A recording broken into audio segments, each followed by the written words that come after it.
कुछ मिनट के बाद प्रिया विराज की गोद में सबके सामने खड़ी थी और उसे बहुत शर्म भी आ रही थी। वो विराज के सीने में अपना चेहरा छुपाने लगती है, लेकिन सब बेकार होता है। विराज उसे नीचे उतारता है, आयार सबसे मिलवाता है। प्रिया भी सबसे अच्छे से मिलती है।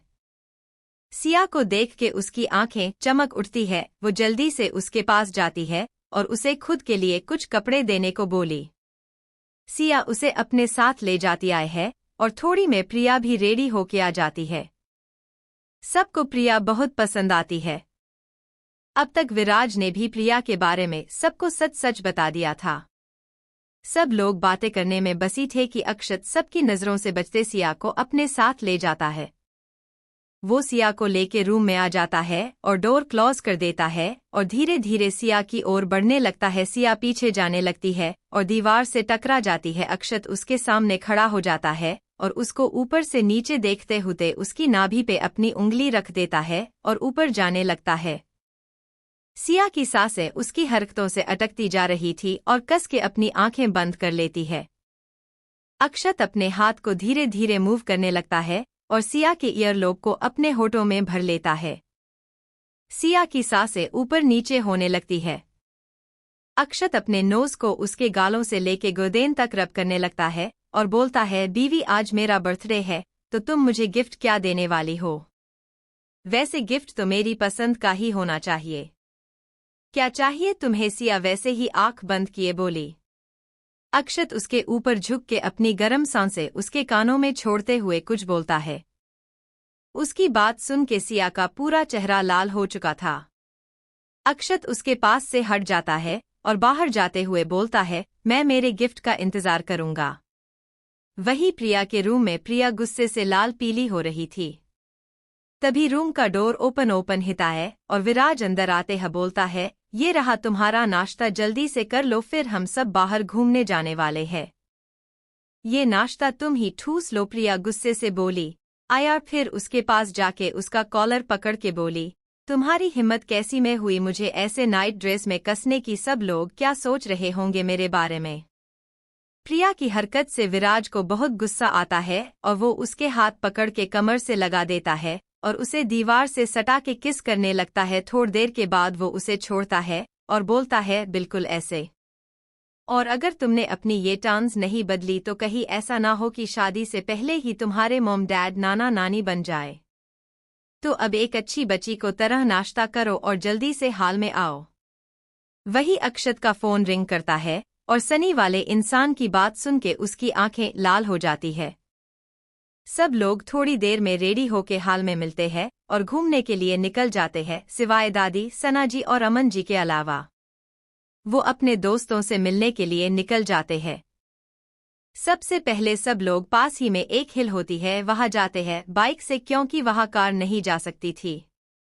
सिया को बाइक से डर लगता था। वो पूरे रास्ते अक्षत से चिपक के बैठी रहती है। वही सिया के पास आने से अक्षत की बॉडी गर्म होने लगी थी। वो साइड में बाइक रोक के गहरी सांस लेता है और फिर सिया की ओर मुड़ के बोला, बीवी तुम क्या चाहती हो कि मैं यहाँ जंगल में ही तुम्हारे साथ मंगल करूं? सिया को उसकी कोई भी बात समझ नहीं आती। सिया का फेस देख के अक्षत को समझ आ जाता है कि उसकी भोली बीवी के पल्ले कुछ नहीं पड़ा। तो वो उसे डिटेल में समझने के लिए बोला, बीवी तुम मुझे सेड्यूस कर रही हो, मेरा कंट्रोल टूट रहा है। तुम ठीक से बैठो बाइक पे, वरना मुझे नहीं लगता कि तुम कहीं घूम पाओगी सिवाय बेड के।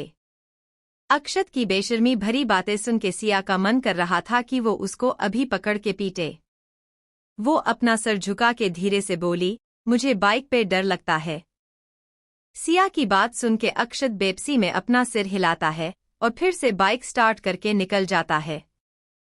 वही दूसरी ओर प्रिया विराज से नाराज थी, क्योंकि वो जब उसका मन करता था तो उसको किस कर लेता था, जबकि उसने अभी तक उसको प्रपोज भी नहीं किया था। इसलिए वो विराज के साथ ना जाके अर्नव की बाइक पे जाती है। विराज को उसकी हरकत से बहुत गुस्सा आ रहा था, लेकिन बेचारा कुछ कर भी नहीं पा रहा था। थोड़ी देर की ड्राइव के बाद सब लोग उस पहाड़ी पे पहुंच जाते हैं। वहां चारों ओर हरियाली छाई हुई थी। वेज देखने पे पूरा शहर भी आसमान में बिखरे सितारों सा लग रहा था। थोड़ी देर वहां एंजॉय करने के बाद सब लोग निकल जाते हैं। इस बार विराज जबरदस्ती प्रिया को अपने साथ ले जाता है। कुछ देर में वो लोग सिनेमा हॉल में बैठ के मूवी देख रहे थे। जब भी मूवी में कोई किसिंग सीन होता अक्षत सिया को किस कर लेता, और सिया की ये सोच के ही हालत खराब हो रही थी कि अगर कोई देख लेगा तो क्या सोचेगा। लेकिन वहां अंधेरा होने के कारण किसी को कुछ दिखाई नहीं देता। इंटरवल के बाद सब लोग कुछ देर के लिए बाहर जाते हैं, लेकिन जब वापस आते हैं तो विराज और अक्षत की आंखें गुस्से से लाल हो जाती है क्योंकि सिया प्रिया के साथ बैठ गई थी, उसके बाद अक्षता और फिर अर्नव। विराज तो पहले ही लाल पीला हो रहा था, अक्षत का भी माथा ठनक गया था। वो घूर के सिया को देखता है, लेकिन वो तो पॉपकॉर्न के साथ मूवी देखने में बिजी थी। या फिर ये बोल सकते हैं कि अक्षत को जानबूझकर इग्नोर कर रही थी। अक्षत अपने मन में बोला, बीवी तुम्हें तो मूवी में दिखाता हूँ, तुम घर तो चलो। वही विराज अपने मन में, तुम्हें तो मैं छोड़ूंगा नहीं, चिपक ली। कुछ देर में मूवी खत्म होती है और सब लोग वापस से फार्म हाउस आ जाते हैं। पूरे रास्ते सिया से अक्षत ने कोई बात नहीं की थी। वही विराज भी बिल्कुल शांत था।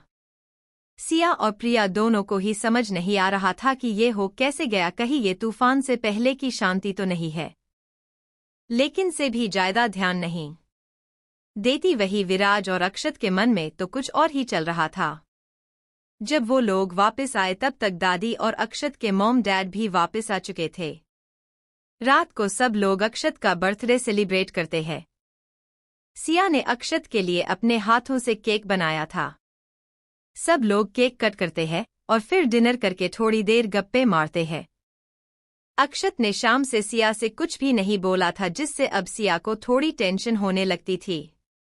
वही हाल प्रिया का था, लेकिन सोते हुए शेरों को उंगली भी तो उन दोनों ने ही की थी, तो अब भुगतना तो पड़ेगा ही। तीनों गर्ल्स बैठ के अक्षता के रूम में बातें करे जा रही थी। कुछ देर के बाद वो तीनों अपनी बातों पे ब्रेक लगा के अपने अपने रूम में जाने लगती है, क्योंकि लड़कियों की बातें कभी खत्म तो होती ही नहीं, इसलिए थोड़ा रेस्ट करने गई थी। कितना अच्छा टैलेंट है ना हम गर्ल्स का, चाहे जितना बुलवा लो, और एक ये लड़के, इनके तो बोलने के भी पैसे लगते हैं। ऐसा लगत है बोलते हैं तब जैसे किसकी को शूट करना हो, ये मजाक है, सीरियसली मत लेना कोई भी। चलो आगे चल है। प्रिया अपने रूम में जाती है और मस्त बेड पे फेल के सो जाती है।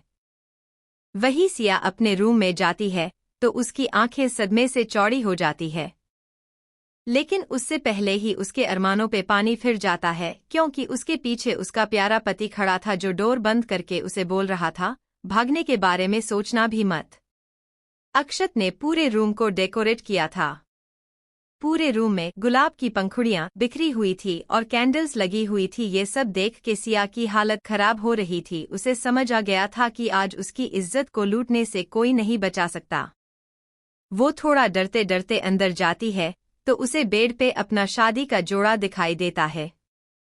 तभी अक्षत पीछे से उसे बाहों में भरते हुए होकर है, मुझे आज मेरी दुल्हन चाहिए, और इतना बोल के वो सिया को छोड़ देता है। सिया कपड़े लेके चेंज करने के लिए चली जाती है। वही अक्षत उसका बाहर वेट करने लगता है। थोड़ी देर में सिया बाहर आती है तो वो एकदम नई नवेली दुल्हन लग रही थी। वो अपनी पलकें झुकाए धीरे धीरे आगे बढ़ती है। अक्षत उसको देख के पागल होने लगता है। वो धीरे धीरे सिया के पास जाने लगता है। उसको पास आता दिया सिया की हार्ट बीट बढ़ जाती है। वो डर से पीछे होने लगती है और पीछे होते होते दीवार से टकरा जाती है। अक्षत उसके सामने खड़ा होता है और बड़ी ही हसरत भरी नजरों से उसे देख रहा था।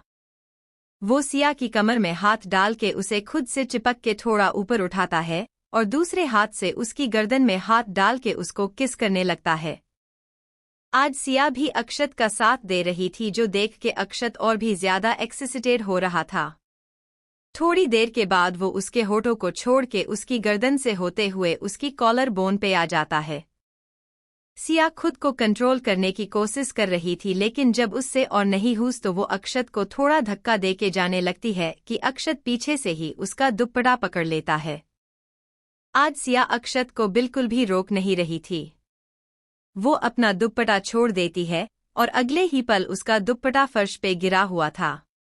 अक्षत आगे बढ़ के उसके पेट पे हाथ रख के उसे खुद से चिपका लेता है और दूसरे हाथ से उसके बालों को एक साइड करके उसके ब्लाउज की डोरी खोल देता है। अक्षत के ऐसा करते ही सिया अपने लहंगे को दोनों हाथों में भर के कस के अपनी मुठिया बंद कर लेती है।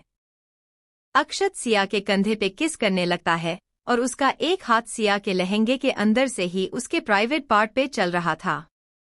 उसके ऐसा करते हो सिया पलट जाती है और अक्षत को कस के गले लगा लेती है। अक्षत सिया की हरकत से थोड़ा मुस्कुराता है और फिर उसे गोद में उठा के बेड पे ले जाता है और एक बार फिर उसके होठों पे अपने होठ रख देता है। थोड़ी देर में सिया को सांस लेने में तकलीफ होती है तो वो उसके होठों को छोड़ के उसकी गर्दन पे आ जाता है और धीरे धीरे नीचे की पर बढ़ने लगता है। सिया उसकी हरकतों से पागल हुई जा रही थी। वो एकदम से पलट जाती है तो अक्षत थोड़ा उठ के अपने दांतों से ही उसके ब्लाउज के हुक खोल देता है और उसका ब्लाउज निकल देता है। सिया अपने दोनों हाथों से खुद को कवर करने की कोशिश करती है, लेकिन अक्षत उसके दोनों हाथों को उसके सिर के ऊपर करके अपने एक ही हाथ से पकड़ लेता है। अक्षत फिर एक बार सिया पे टूट पड़ता है।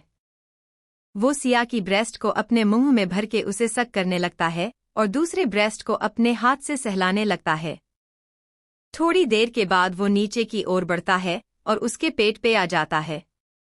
अक्षत अपने एक हाथ को नीचे की ओर ले जाता है और उसके लहंगे को खोल के निकल देता है।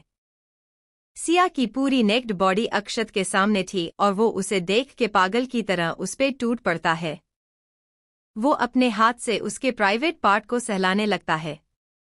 सिया कस के बेड शीट को अपनी मुठिया में भर लेती है। उससे अब और बर्दाश्त नहीं हो रहा था। अक्षत एक बार फिर उसके होठों के पास होता है और इसके चेहरे पे अपनी नोज को रब करते हुए बोला, जान तुम्हें थोड़ा पेन होगा पर थोड़ी देर के बाद तुम्हें भी मजा आएगा। इतना बोल के वो जैसे ही आगे बढ़ने को होता है कि तभी उसका फोन रिंग करता है और एक बार फिर उसकी लंका में उसका फोन आग लगा चुका था। पहले तो वो इग्नोर करता है, लेकिन सुबह वाले कॉल को याद करके वो उठा लेता है और गुस्से से कबीर पे बरसते हुए बोला, अगर कोई जरूरी काम नहीं हुआ तो अभी खुद को शूट कर लेना। कबीर भी एक पल को उसका गुस्सा देख के सहम जाता है, लेकिन फिर धीरे धीरे उसको कुछ बताता है। मैं आ रहा हूँ इतना बोल के अक्षत फोन कट कर देता है। अक्षत अपना सिर उठा के सिया की पर देखता है और बोला, आई एम सॉरी मुझे जाना होगा। सिया उसकी बात पे कुछ नहीं बोलती और हल्का सा सिर हिला देती है और थोड़ा स्माइल करने लगती है। सिया अक्षत पे ही हंस रही थी क्योंकि लास्ट टाइम भी कुछ ऐसा ही हुआ था, क्योंकि इतनी मेहनत के बाद खुद को कंट्रोल करना बहुत मुश्किल होता है। अक्षत उसकी हंसी को देख के चिढ़ते हुए बोकता है, जितना खुश होना है हो लो, जिस दिन हाथ आओगी ऐसी हालत करूंगा ना जी बेड से नहीं उठ पसोगी। और उसके ऊपर से उठ जाता है और थोड़ी देर के बाद अपने कपड़े पहन के निकल जाता है। अक्षत जाने से पहले विराज को कॉल करता है और दोनों ही फार्म हाउस से निकल जाते हैं। वही सिया अपने कपड़े उठा के दूसरे पहन लेती है और शांति से सो जाती है। अक्षत के पास कबीर का कॉल आता है और वो तुरंत ही विराज के साथ फार्म हाउस से निकल जाता है। थोड़ी देर में उनकी कार एक बड़े से ग्राउंड में थी जहां पे एक चॉपर खड़ा था। विराज और अक्षत चॉपर के पास जाते हैं तो बॉडीगार्ड आगे बढ़ के डोर ओपन करते हैं और थोड़ी देर में वो दोनों हवा में होते हैं। थोड़ी देर के बाद उनका चॉपर एक जगह पे लैंड करता है और वो बाहर आके अपनी कार में बैठ के निकल जाते हैं। कुछ मिनट में वो फार्म हाउस के अंदर थे और सोफे पे किंग की तरह बैठे हुए थे। उनके साथ ही कबीर भी था। उनके सामने एक आदमी अधमरी हालत में पड़ा हुआ था। उसे देख के ही पता चल रहा था कि उसे कितना टॉर्चर किया गया है। उस आदमी को होश आता है, वो अपने सामने बैठे उन तीनों शैतानों को देख के फिर से बेहोश हो जाता है।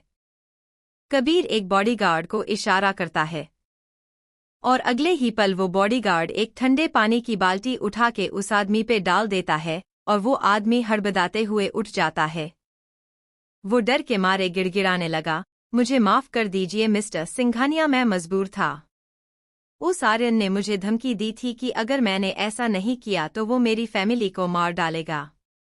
विराज गुस्से से दांत पिसते हुए बोला, और उस घटिया आदमी के लिए तुमने हमसे गद्दारी करी। तुम जाने हो तुम्हारी वजह से एक मासूम बच्चे के सिर से बाप का साया उठ जाता। मुझे माफ कर दीजिए सर, मैं आगे से ऐसा कुछ नहीं करूंगा, प्लीज मुझे माफ कर दीजिए। वो आदमी बोला, तू कुछ करेगा तो तब जब कुछ करने लायक बचेगा। इतना बोल के कबीर अपनी पूरी गन को उस आदमी के सीने में खाली कर देता है। जितना जल्दी हो सके उस फैक्ट्री को फिर से ठीक करवाओ और जल्दी से जल्दी काम शुरू करवाओ।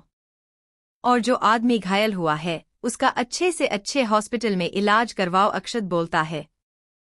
फ्लैशबैक। कबीर अक्षत के पास कॉल करता है और बोलता है कि उसकी पुणे वाली फैक्ट्री में आर्यन ने ब्लास्ट करवा दिया और पूरी फैक्ट्री जल के राख हो चुकी है। सब कुछ खत्म हो गया है। उसकी बात सुन के अक्षत बोलता है, किसी को कुछ हुआ तो नहीं? सिर्फ एक आदमी को चोट लगी है और बाकी सबको मैंने टाइम से ही बाहर निकाल दिया था, कबीर होता है। बस थोड़ी सी देर हो गई कि उस आदमी को नहीं बचा पाया। ठीक है, उसका इलाज करवाओ और उसका भी इलाज करो जिसने ते सब किया है। इतना बोल के अक्षत कॉल कट कर देता है। Flashback and. उस आर्यन ने बाहर आते ही अपने रंग दिखाने शुरू कर दिए। हम क्या यूं ही बैठे रहेंगे, कुछ भी नहीं करेंगे? विराज और कबीर दोनों गुस्से से दांत पिसते हुए बोलती है। अक्षत उनकी बात सुन के एक डेविल स्माइल करता है और उसका इशारा समझ के वो दोनों भी मुस्कुरा जाते हैं। कबीर अपने काम में लग जाता है और अक्षत और विराज वापस चौपर से फार्म हाउस आ जाते हैं और अपने अपने रूम में जाके सो जाते हैं।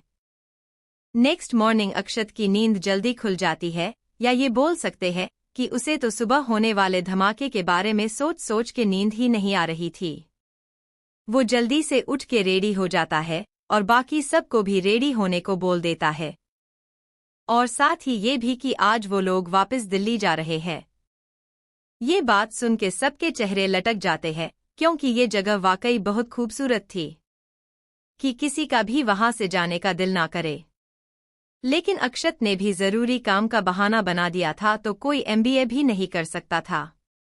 थोड़ी देर के बाद सब अपने अपने बैग के साथ अपनी अपनी कार में थे।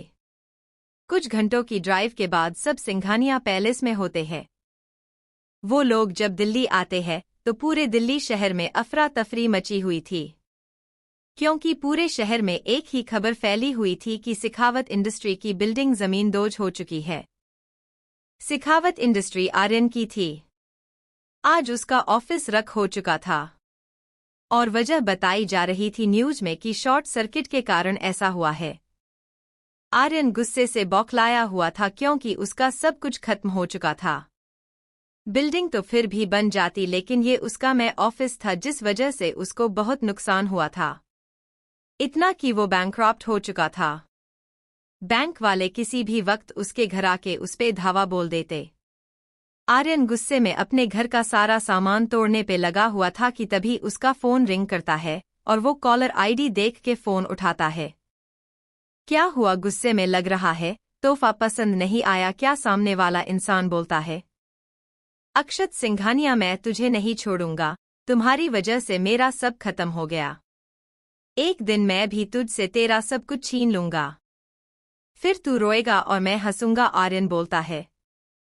और वो तेरी महबूबा, वो भी मेरे बिस्तर पे होगी। इतना बोल के आर्यन जोर जोर से हंसने लगता है। जिस दिन तूने मेरी जान को गलती से भी हाथ लगा दिया, मैं तुझे जिंदा गाड़ दूंगा। वो दिन तेरी जिंदगी का आखिरी दिन होगा, ये मेरा वादा है तुझसे। अक्षत गुस्से से दांत पिसते हुए बोलता है और फिर कॉल कट कर देता है। अक्षत घर आके ऑफिस के लिए रेडी होने लगता है। सिया भी रेडी हो जाती है। अक्षत जाने को होता है कि सिया उसे रोकते हुए बोलती है, मैं भी चलूंगी। उसकी बात सुन के अक्षत को शर्त सूझती है और वो बोलता है, बीवी मेरे ख्याल से तुम आज ना ही जाओ तो अच्छा है। सिया उसे कन्फ्यूजन से देखने लगती है और बोलती है, क्यों? वैसे भी अभी लंच टाइम ही हुआ है और मैं घर पे बोर हो जाऊंगी। बीवी बोर होने का तो पता नहीं, लेकिन तुम थक जरूर जाओगी, और अगर अभी तक जाओगी तो मुझे नहीं लगता कि तुम रात को ज्यादा देर तुम मुझे झेल पाओगी। कल का अधूरा काम हमें पूरा भी तो करना है। अक्षत शरारत से बोलता है और उसके गाल पे किस कर लेता है। अक्षत की बात सुन के सिया के गाल शर्म से लाल हो जाते हैं और वो अपना सिर झुका के खड़ी हो जाती है।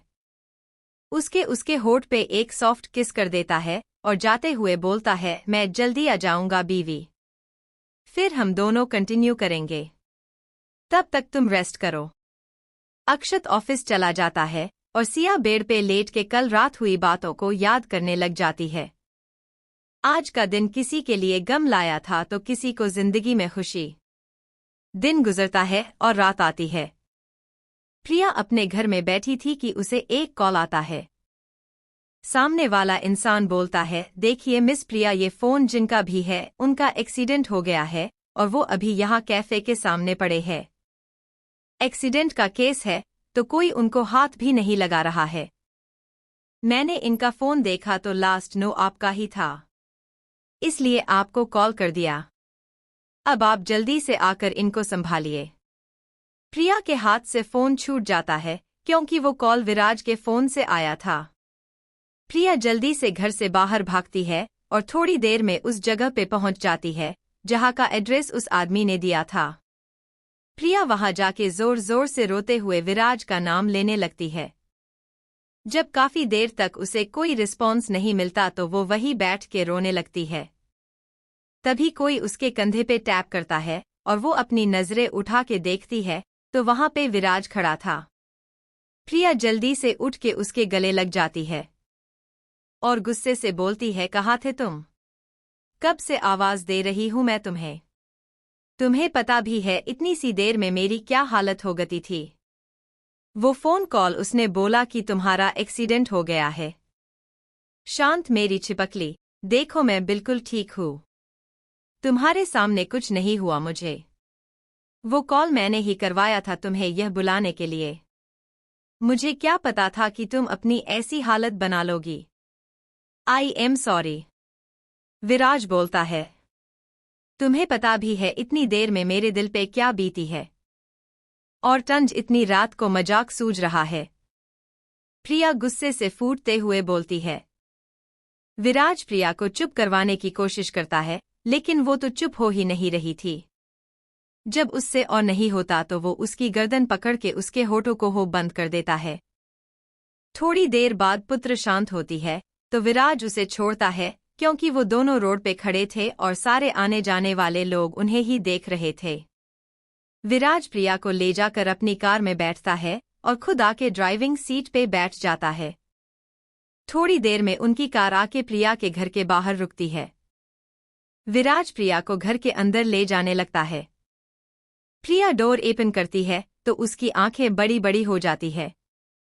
वो घर के एनदेरा के सब चीजों को देखने लगती है। उसका पूरा घर डेकोरेट किया हुआ था और हाल के बीचों बीच बहुत ही प्यारा लिखा था, विल यू मैरी मी प्रिया। प्रिया पीछे मुड़ के देखती है तो विराज अपने घुटनों के बाल बैठ के अपने एक हाथ में रिंग लेके प्रिया को बोल रहा था, क्या तुम इस नाचीज को सारी जिंदगी खुद से लड़ने का हक दोगी? विराज की बात सुन के प्रिया की आंखों में आंसू आ जाते हैं और जल्दी से उसके पास जाके हाँ में सर हिला के उसे गले से लगा लेती है।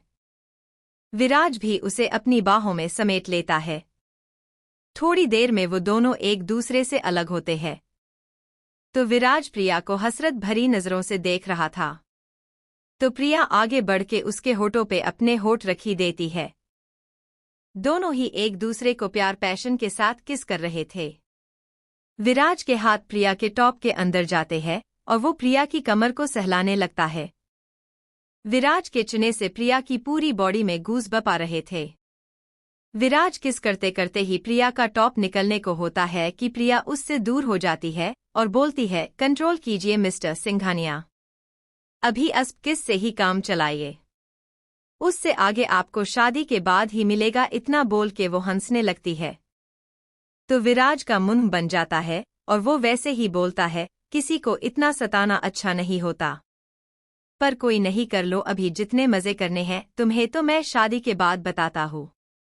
अगर एक भी रात तुम ठीक से सो जाओ तो मेरा नाम भी विराज सिंघानिया नहीं। थोड़ी देर वो दोनों इधर उधर की बातें करते हैं, फिर डिनर करके प्रिया सो जाती है और विराज सिंघानिया पैलेस वापस आ जाता है। लेकिन कोई था जिसने विराज को प्रिया के घर से निकलते देख लिया था और उसके फेस पे एक डेविल स्माइल थी। नेक्स्ट मॉर्निंग अक्षत और सिया ऑफिस आते हैं। अक्षत आते ही अपने केबिन में चला जाता है क्योंकि उसे आज अपनी एक मीटिंग अटेंड करनी थी जो कि बहुत जरूरी थी। विराज भी उसके साथ ही होता है। प्रिया विराज के केबिन में बैठ के कुछ काम कर रही होती है। सिया भी अपने काम में लगी हुई थी। थोड़ी देर में उसका काम कंप्लीट हो जाता है। उसे और काम अक्षत ही बताने वाला था जबकि वो तो मीटिंग में बिजी था। सिया अपने केबिन में बैठ के बोर हो रही थी। उसने प्रिया के पास जाने का सोचा। वो विराज के केबिन के अंदर जाती है तो उसे प्रिया थोड़ी टेंशन में दिखाई दी। सिया को अपने केबिन में देख के प्रिया कुछ खास रिएक्ट नहीं करती और वैसे ही मुंह लटकाए बैठी रहती है। क्या हुआ है तुझे? मैं यहाँ तुझसे मिलने आई हूँ और तू यह देवदास का लेडी वर्जन बने बैठी है, सिया ने पूछा। मैं देवदास नहीं बनी हूँ, मैं थोड़ा टेंशन में हूँ, प्रिया बोली। टेंशन किस बात की? सिया एक और सवाल पूछती है। संध्या आ रही है, दिल्ली प्रिया जवाब देती है। क्या? सिया एकदम खुश होते हुए बोलती है।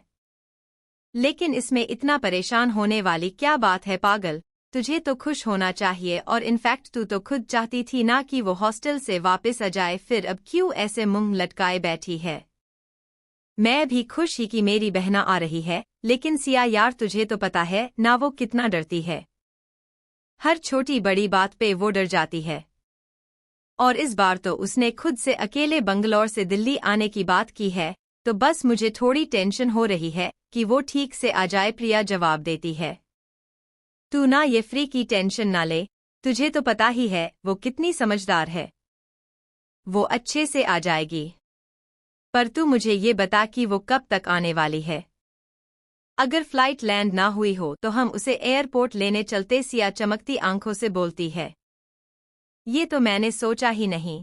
तू रुक, मैं अभी उसे पूछती हूँ। मैं तो उससे फ्लाइट का टाइम पूछना ही भूल गई, प्रिया बोली और फिर जल्दी से अपना फोन निकल के संध्या को कॉल करती है। कॉल अटेंड होता है और प्रिया को संध्या की प्यारी सी आवाज सुनाई देती है। हेलो दीदी, संध्या बोलती है। संध्या बच्चा, मैं तुझसे तेरी फ्लाइट के बारे में तो आउचना ही भूल गई। तेरी फ्लाइट किस टाइम है? दी मैं तो दिल्ली पहुंच भी चुकी हूँ, इनफैक्ट मैंने अपना लगेज भी घर पे रख दिया है और अब मैं आपसे मिलने आपके ऑफिस आ रही हूँ, संध्या मुस्कुराते हुए बोलती है। क्या तू आ भी गई? प्रिया चौंकते हुए बोलती है। अच्छा दी, मैं थोड़ी देर में आपके ऑफिस पहुंचती हूँ, फिर बाकी की बातें करेंगे। इतना बोल के संध्या कॉल कट कर देती है। वो तो ऑफिस पहुंचने वाली है, प्रिया अपने कोलगेट वाले दांत दिखाते हुए बोलती है।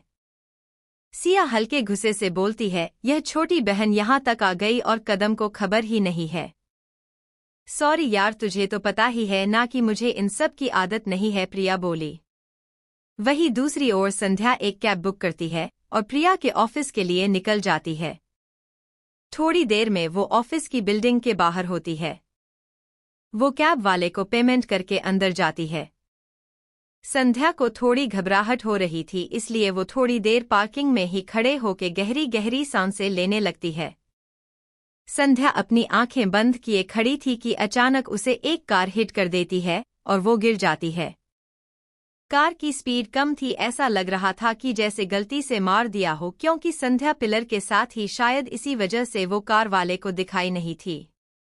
संध्या को सिर्फ धक्का लगा था, इसलिए उसे कोई चोट नहीं आई थी। वो अपने कपड़ों को साफ करते हुए खड़ी हो जाती है, लेकिन डर के मारे उसकी हालत खराब हो गई थी।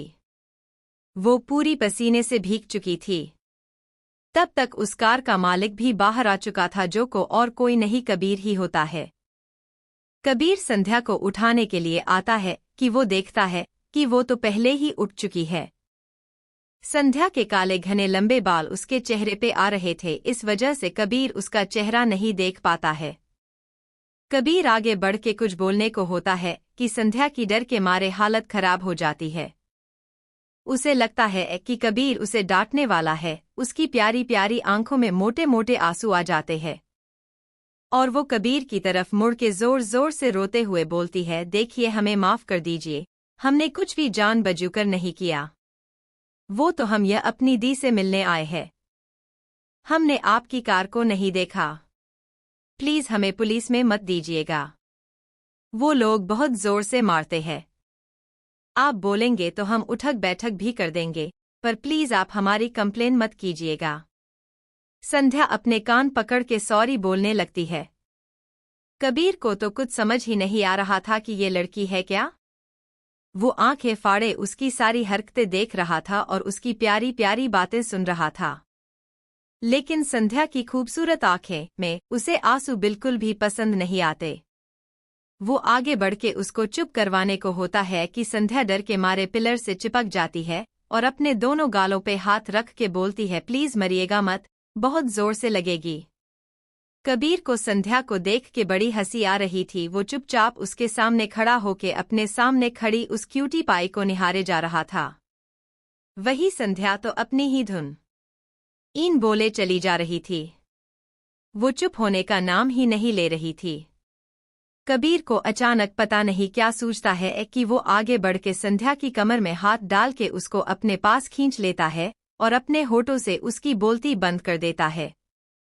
संध्या अपनी आंखें खोलती है और अपने सामने खड़े उस माचो मैन को देखती है, लेकिन जब उसे एहसास होता है कि कबीर क्या कर रहा है, वो डर के मारे बेहोश हो जाती है। कबीर जब उसे कोई मूवमेंट ना करता देखता है तो अपनी आंखें खोल के देखता है और खुद से ही बोलता है, ये लड़की इतने में ही बेहोश हो गई। अगर इसका अभी ये हाल है तो बिस्तर से पहले तो इसको हॉस्पिटल ले जाना पड़ेगा। क्या होगा इसका शादी के बाद। कबीर संध्या को अपनी बाहों में उठा के अंदर ले जाता है। सब लोग कबीर को जानते थे, इसलिए कोई कुछ नहीं बोलता। कबीर संध्या को लेके सीधे अक्षत के केबिन की ओर चला जाता है। प्रिया और सिया को कैंटीन से कॉफी पी के आ रहे थे। वो संध्या को कबीर की बाहों में देख के घबरा जाती है और दोनों जल्दी से उसके पास जाती है और बोलती है, क्या हुआ इसे। कबीर प्रिया और सिया दोनों को ही जानता था तो वो बोलता है, जायदा कुछ नहीं, धूप बहुत है ना, इसलिए शायद चक्कर आ गए। पर आप इन्हें कैसे जानते हो। कबीर बोलता है, ये मेरी बहन है संध्या, प्रिया बोली, और मेरी दोस्त। कबीर संध्या को लाके काउच पे लिटा देता है। प्रिया आगे बढ़ के उसके मुंह पे पानी मारती है।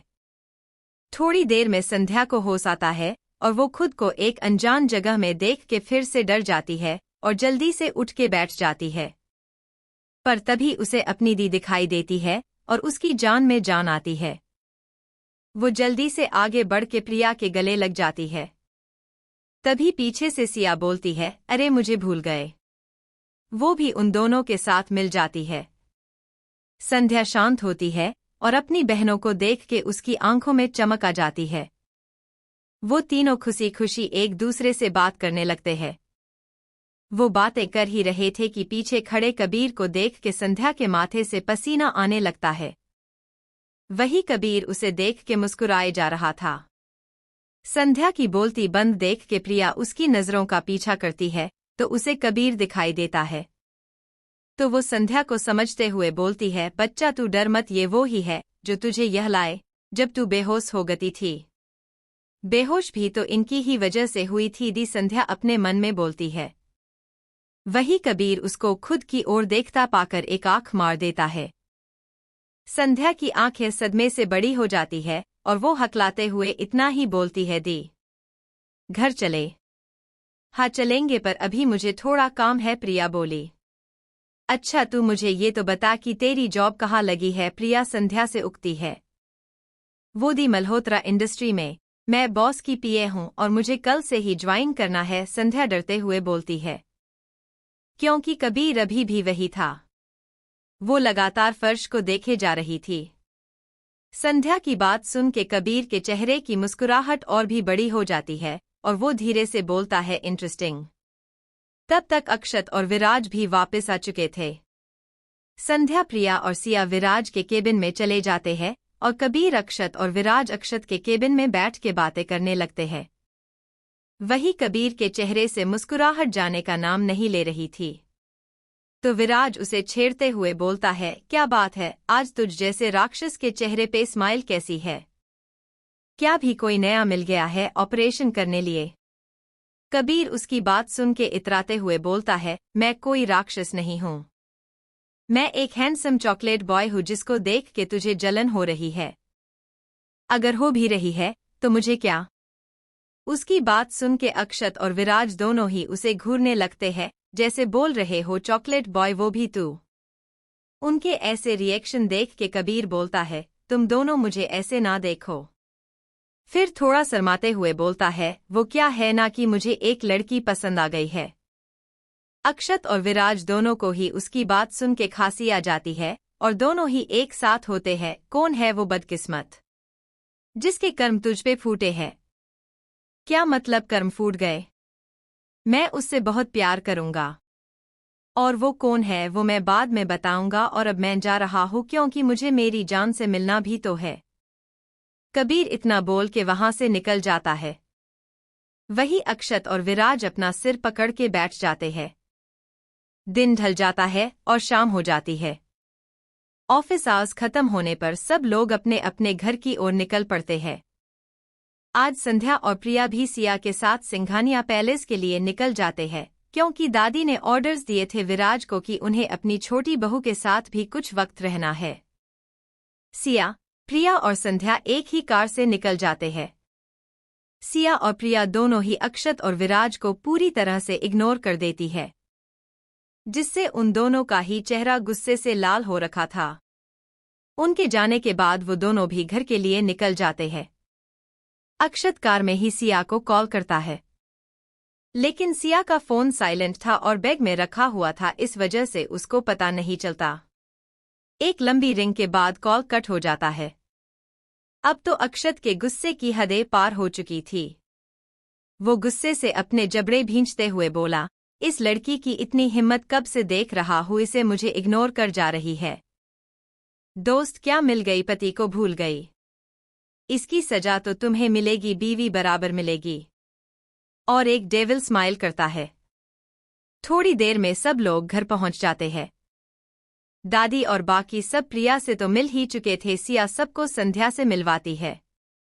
सब लोग संध्या से मिलके खुश हो जाते हैं, क्योंकि संध्या बिल्कुल बच्चों के जैसी थी, उसकी मासूमियत बिल्कुल बच्चों सी थी। सब लोग हॉल में बैठ के बातें करने लगते हैं। अक्षत सिया को रूम में आने का मैसेज करता है और खुद रूम में चला जाता है। अक्षत सीधा जाके शावर लेने लगता है। थोड़ी देर के बाद वो शावर लेकर आता है तो देखता है कि उसकी प्यारी बीवी अभी तक नहीं आई। इससे उसका पारा और भी हाई हो जाता है। बेचारी सिया आती भी कैसे, क्योंकि उसका फोन तो बैटरी डेड हो जाने की वजह से स्विच ऑफ हो चुका था। उसे तो पता ही नहीं था कि उसका इकलौता पति लाल पीला हो रहा है। अक्षत गुस्से से फर्स्ट फ्लोर से ही चिल्लाता है, बीवी कॉफी। सबको उसकी बात सुन के पता लग जाता है कि अगर कुछ मिनट्स में सिया कॉफी लेके नहीं गई तो ये ज्वालामुखी किसी ना किसी पर तो फूट ही जाएगा। सिया जल्दी से उठती है और किचन में भाग जाती है। वो बातों में सब भूल चुकी थी।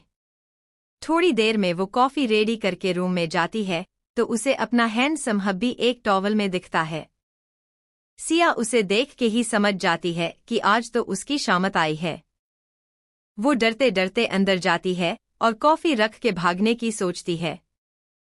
वो जैसे ही कॉफी रख के जाने को होती है कि अक्षत की डरावनी आवाज उसके कानों में पड़ती है, जो बोल रहा था, सोचना भी मत बाहर जाने का बीवी। सिया उसकी आवाज सुन के ही डर के मारे वही जम जाती है। अक्षत एक रिमोट उठता है और रूम का डोर लॉक हो जाता है। अक्षत धीरे धीरे सिया के पास आता है और उसके पीछे आके खड़ा हो जाता है। सिया का दिल उसको अपने पास महसूस करके बुलेट ट्रेन बन जाता है। सिया डर के मारे अपनी आंखें कस के बंद कर लेती है।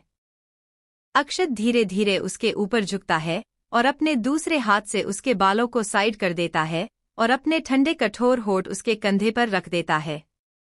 अक्षत के होठों की छुअन से ही सिया अंदर तक सिहर जाती है। अक्षत के दोनों हाथ सिया की बॉडी पर चलने लगते हैं और उसके होठ उसकी गर्दन और उसके कानों पर चल रहे थे। अक्षत उसके कान को काटते हुए बोला, तुम्हारी हिम्मत कैसे हुई बीवी मुझे इग्नोर करने की? अक्षत की बात सुन के सिया उसे जवाब देती है, मैंने कब इग्नोर किया है तुम्हें? अच्छा, सुबह से मेरे पास नहीं आए, मुझे गुड मॉर्निंग किस भी नहीं किया। ऑफिस में भी पूरे दिन तुम्हें अपनी दोस्त से ही फुर्सत नहीं थी, अब जब तुमने गलती की है तो सजा भी मिलेगी। इतना बोल के अक्षत उसे पलट देता है और रूम के डोर से लगा के उसके होठों पर अपने होठ रख के उसे किस करने लगता है। अक्षत का एक हाथ सिया की गर्दन पर था और दूसरा उसके कुर्ते के अंदर से ही उसकी बॉडी को सहला रहा था। सिया के दोनों हाथ अक्षत के कंधे पर थे। एक लंबी किस के बाद अक्षत उसके होठों को छोड़ देता है और उसके गर्दन और कॉलर बोन पर किस करने लगता है और अपने दूसरे हाथ से उसके कुर्ते की डोरी खोल के उसका कुर्ता निकाल देता है। थोड़ी देर में सिया के सारे कपड़े जमीन पर पड़े हुए थे। अक्षत सिया को बाहों में उठा के बेड पर लिटा देता है और अपना भी टॉवल हटा देता है। अक्षत की हरकत से सिया शर्म के मारे अपनी आंखें बंद कर लेती है। उसकी पूरी बॉडी गर्म हो चुकी थी। अक्षत उसके ऊपर आ जाता है और उसके चेहरे को अपने हाथों में भरते हुए बोला, बीवी ऐसे क्या शर्मा रही हो, तुम पहली बार तो मुझे ऐसे देख नहीं रही हो। बेबी ओपन योर आईज, अक्षत बोला। लेकिन सिया अपनी आंखें नहीं खोलती और ना में अपना सिर हिला देती है। सिया का पूरा चेहरा शर्म से लाल हो चुका था, जो देख के अक्षत को उस पर और भी ज्यादा प्यार आ रहा था। अक्षत एक बार फिर उस पर भूखे भेड़िए की तरह टूट पड़ा था। उसने सिया की पूरी बॉडी पर लव बाइट्स दे दिए थे और अब वो उसके प्राइवेट पार्ट के साथ खेल रहा था। सिया से कंट्रोल करना मुश्किल हो रहा था। उसने बेडशीट को अपने हाथों में पकड़ा हुआ था। सिया से जब और कंट्रोल नहीं हुआ तो वो अक्षत को रोकते हुए बोलती है, अक्षत प्लीज बस करो, मैं और नहीं से पाऊंगी। लेकिन अक्षत को तो जैसे कुछ सुनाई ही नहीं दिया था। वो एक बार फिर ऊपर आ जाता है और सिया के चेहरे को देखने लगता है। वो जैसे ही उसके अंदर एंटर करने को होता है कि बाहर से संध्या की मासूम सी आवाज उन दोनों के कानों में कबाब में हड्डी की तरह सुनाई पड़ती है, जो बोल रही थी, सिया दीदी आपको दादी और आंटी ने जल्दी से अपने पास बुलाया है। संध्या को बात सुन के सिया जल्दी से अक्षत को धक्का देके उठ जाती है। आया और अपने कपड़े लेके बाथरूम में जाती हुए बोलती है, ये सब तुम्हारी वजह से हुआ है, ना वक्त देखते हो ना जगह, कभी भी शुरू हो जाते हो। वही अक्षत खुद को कंट्रोल करने की कोशिश कर रहा था। उसकी बॉडी बुरी तरह गर्म हो चुकी थी और अब उसको खुद को कंट्रोल करना इम्पॉसिबल लग रहा था। सिया भी जल्दी से कपड़े पहन के बाहर चली जाती है और अक्षत उसके जाते ही बाथरूम में जाके शावर ऑन करके उसके नीचे खड़ा हो जाता है। कुछ देर के बाद सब लोग डिनर के लिए डाइनिंग टेबल पर आ जाते हैं। सब लोग डिनर कर रहे थे कि दादी की नज़र सिया की गर्दन पर जाती है, जिसको उसने अपने बालों से कवर किया हुआ था। दादी आउचरी है, बेटा आपकी गर्दन पर क्या हुआ? दादी की बात सुन के सिया को खांसी आ जाती है। अब बेचारी क्या ही बोलती कि ये सब उनके पोते का कियादरा है। तो वो जल्दी से बहाना बनाते हुए बोलती है, दादी वो एक मच्छर ने काट लिया था तो मैंने बस खुजली कर ली, उससे रेड हो गया। सिया का बहाना सुन के अक्षत उसको घूर के देखता है, जैसे बोल रहा हो, बीवी मैं तुम्हें मच्छर दिखाई देता हूँ, अब तो तुम देखती जाओ ये मच्छर तुम्हें कितना और कहाँ कहाँ काटता है। और सबसे बच के उसकी ओर एक आंख मार देता है। सिया उसकी हरकत से झेप जाती है और अपना सिर झुका लेती है। कुछ देर के बाद सब लोग अपने अपने रूम में चले जाते हैं और सो जाते हैं। नेक्स्ट मॉर्निंग संध्या सबसे पहले ही उठ के रेडी हो चुकी थी और उसने सबके लिए नाश्ता भी बना लिया था। संध्या के चेहरे से डर साफ दिखाई दे रहा था। वो जल्दी जल्दी नाश्ता करके बाहर जाने लगती है कि प्रिया उसे रोकते हुए बोलती है, संध्या हम ऑफिस जाते हुए तुझे भी छोड़ देंगे। नहीं दी, मैं लेट हो जाऊंगी, मैं जाती हूँ बाय। इतना बोल के संध्या जल्दी से घर के बाहर भाग जाती है। उसके बाद बाजी सब भी ऑफिस के लिए निकल जाते हैं। संध्या की कैब थोड़ी देर के बाद एक बड़ी सी बिल्डिंग के बाहर रुकती है, जिस पर बड़े बड़े अक्षरों में मल्होत्रा अंपायर लिखा हुआ था। संध्या डरते डरते अंदर जाती है क्योंकि उसे बहुत घबराहट हो रही थी। वो अपना पसीना पिचते हुए अंदर जाती है और रिसेप्शन पर बैठी लड़की को अपना इंट्रो देती है और अपनी ज्वाइनिंग के बारे में बताती है। इलेक्ट्रिशियन वाली लेडी उसे 30वें फ्लोर पर जाने को बोल देती है। संध्या लिफ्ट में जाती है और अपनी मंजिल की ओर बढ़ जाती है। अपने फ्लोर पर जाके वो अपने बॉस के केबिन की ओर बढ़ जाती है और डोर नॉक करती है। संध्या के डोर नॉक करने पर अंदर से कम इनकी आवाज आती है और संध्या अंदर जाके गुड मॉर्निंग बोल के अपना इंट्रो देती है। अपनी बात खत्म करके संध्या वही खड़ी हो जाती है और अपने बॉस कवित करने लगती है, क्योंकि उसका अभी तक उसकी ओर पीट करके खड़ा था। अचानक से वो इंसान पलट जाता है तो संध्या के मुंह से सिर्फ एक ही वर्ड निकलता है, आप। संध्या का बॉस और कोई नहीं कबीर होता है। कबीर को डॉक्टर बनना था और वो वही काम भी करता था, लेकिन कल जब उसे संध्या के बारे में पता चला तो उसने अपने डैड का ऑफिस ज्वाइन कर लिया और उसके डैड भी यही चाहते थे तो वो भी खुश हो गए। कबीर को अपने सामने देख के संध्या की सांसें ही अटक जाती है और वो बोलती है, आप मेरे बॉस है। उसकी बात सुन के कबीर एक स्माइल पास करता है और हाँ में अपना सिर हिला देता है। संध्या को अपने सामने देख के उसे बड़ी खुशी हो रही थी। वो धीरे धीरे उसकी ओर जाने लगता है। वही संध्या तो कल की किस को याद करके ही लाल हो चुकी थी। कबीर उसकी ओर बढ़ता है और संध्या पीछे जाने लगती है। थोड़ी देर में दीवार से चिपकी हुई थी और कबीर उसके सामने खड़ा था।